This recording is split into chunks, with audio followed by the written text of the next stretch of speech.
Welcome back. We have successfully created several documents. Now it is time for the most frequent database operation, reading data.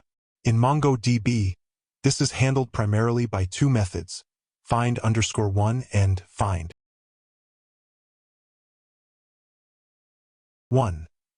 Retrieving a single document with find_1. To fetch just one document that matches a specific criterion, we use find_1. The method accepts a Python dictionary as its first argument, which serves as the query filter. We want to find the customer whose name is Charlie. The find_1 method returns a single matching Python dictionary or none if no match is found. Note that we do not use the cursor concept here, because it is only one item. 2. Retrieving multiple documents with find.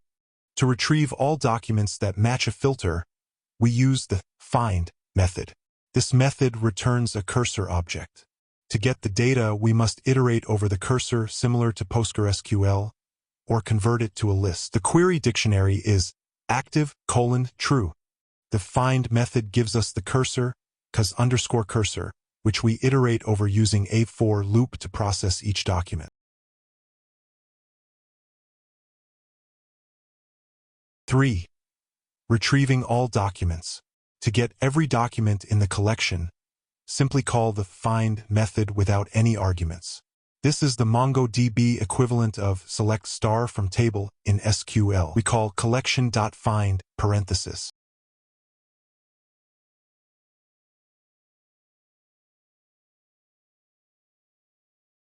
To summarize, you can now insert and read data from MongoDB.